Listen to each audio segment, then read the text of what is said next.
Hey, welcome to Stay Home Studios. I thought I'd do that backward rowing now because I just rowed all the way out here in the normal way you stroke going backwards. Now we're going.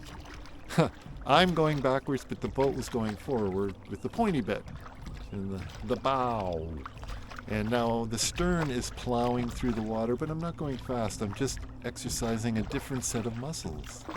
Just like my spring shoes operate a completely different set of muscles.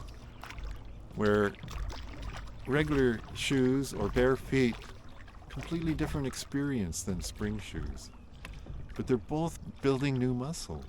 That's where they're the same as paddling a boat differently. I'm using the back parts of my muscles rather than the super enormous top parts that have been built up incredibly.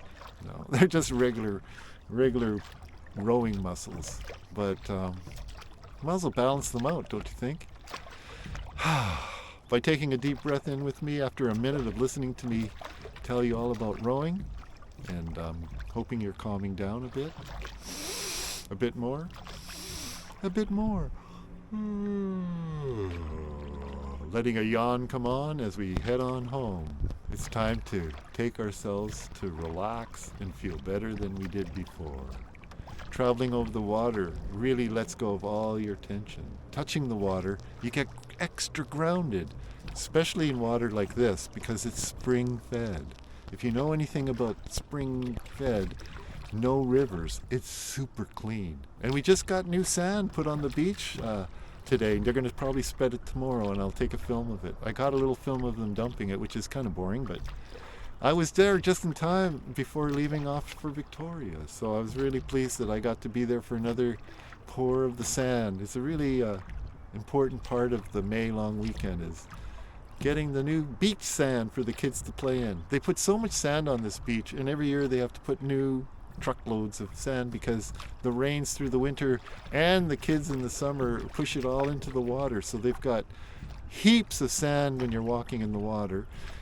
To a point where it sort of it doesn't taper off evenly. It sort of tapers off, and then woo, you're in deep water. And because this lake gets quite deep and spring fed, and you can feel where the water's coming out because it's really colder where it's coming out. It's very refreshing and very mysterious that we have.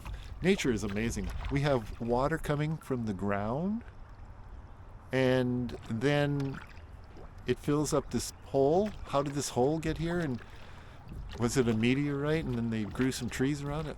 No one's ever explained it because a lot of times either we can't find the information or nobody really knows. But we're in a matrix, so anything's possible. That's why these weird, wild connections with the universe are always happening to people that are paying attention to that they can happen. If you don't think they can happen, they're not going to happen because not only are you in the improper frequency, likely, if you're in a depressed frequency, you ain't going to get any help being depressed. And I bet you right now, and I did have that thought as well. Well, why wouldn't the universe help me to get out of depression? Because it's our free will. Did you not even think about that? I did. I did think of that. So, don't you see how important it is that you listen to how you feel and you meditate and you breathe and if you can turn your thoughts from negativity to the best feeling ever and keep maintaining that frequency, of course the universe is going to support and help that because look at how well it survives even with the governments that we know in the whole world. How many really, really kind, loving governments have we ever had? There must be some, but it's not the majority. So we've got the free will of dark, angry energy trying to command a whole pile of individuals in a big heap that aren't supposed to be commanded or mandated ever, but they're trying to because it'll be better for all of society rather than helping us to become better than we were before by taking a deep breath in every day once in time, like a whole pile of times a day. They bombard the news with all this kind of fear factor to keep you and me unbalanced. So if you're buying into it and you're a TV watcher, that's why you're not getting what you want. You're getting the TV world. You're changing your vibe to meet anxiety. And go ahead, I can't even say, well, there'll be more for me because there's just plenty for everyone. You've probably heard or read that, and you just might have thought, well, I wish that was true. Or you might have thought, well, that sounds like bollocks. That sounds like woo-woo magic. It's just hard, bitchy life here. No, not for me at all. Even when I was blind, not for me at all. I took it in beautiful stride. I said right away, the moment I woke up when I was in total blindness, this is the best thing that's ever happened to me. And that's when I felt that electricity in my butt, in my ass, lying in bed, in the hospital bed all alone. My ass got so effing hot that I was going, I'm on my side, and I went, whoa. And then the moment it got super hot in my, right in my base of my spine, in the red chakra, it came flying up my whole chakra system, my spinal column, that I would take the energy of being blind and say, this is the most amazing thing, was showing me how the universe works, because it lit up. And then because I can't see anything, and I just woke up, and I should be in total panic and fear because I can't see at all. Like, it doesn't matter how big I open my eyeballs. I can't even look in the mirror anymore. I can't do anything visual. And I'm an artist, but here we go. This is the best thing that's ever happened to me. And that moment I let that feeling go up my spine, through my eyeballs, like tiny little neon lights. And it was like one big spiral coming out of me. Neon bright lights. From total darkness, it was a shocker. So shocker that my brain went, oh my gosh, I'm blowing my eyeballs out. And you know what happened next? It collapsed, just like Hollywood would. All to black, from gray to black, which was interesting too. I don't know if it's all imagination. So now I'm breathing and I'm in total blackness. And I'm going, whoa, I just saw those colors. And then as soon as I had this negative thought, it collapsed. And then my brain goes, because I've been around a while, comedians back in the late 60s and 70s commented and made jokes about if you masturbated too much, or even at all, you're going to go blind. Do you remember that? Well, I laughed, this Buddha laugh. I should be freaking out. I knew technically I would be blind, but it wasn't a feeling that I really knew what to expect. And so the moment I laughed, this Buddha laugh, it went woof, woof, with woof, woof. White light, not colored. There was no more colors now.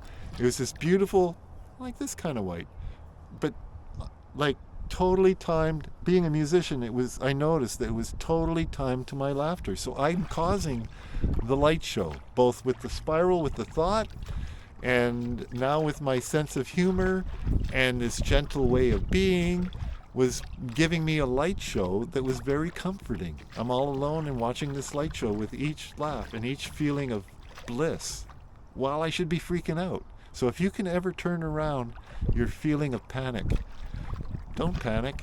It's organic. And whatever's happening is supposed to be happening. I have other stories that prove it.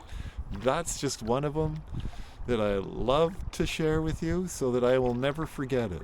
Although I don't know if I'll forget that one. But there's so many other stories that are on the borderline of me maybe not remembering all the details the way I want to. I'm going to be using YouTube to share them with you. If it seems like I'm bragging, I'm really trying to show you that we're living in a place where if you get your frequency in line with the universe's frequency, which I believe is 432 or 528, and there's a whole bunch of others that are mathematically perfect. That's why 440 doesn't work. After one whole cycle of wave in 440, you have to adjust it, that 8 pulses a second, because mathematically it's a stupid number. You might want to name your Dodge 440 cubic inches or something, but it ain't, it isn't, it's undesirable. It's a frequency that hurts us. When your particles are being born in your body, which they're happening right now, you probably got a whole trillion more particles just been born listening to me. And if you've been calmer because of it, those particles are going to be more stable and more kind to your whole body than the ones that were made out of rage and anger. It's just the way it is. So, relax, align your spine to free your mind, because we're in a vibrational world, and if you're out of sync, you're a piece of stink. by taking a deep breath in through the nose, mouth closed, tongue lying flat. Let's meditate and then spin around to create the world that we're creating right here, right now. I love you, and we'll see you next time. Bye-bye.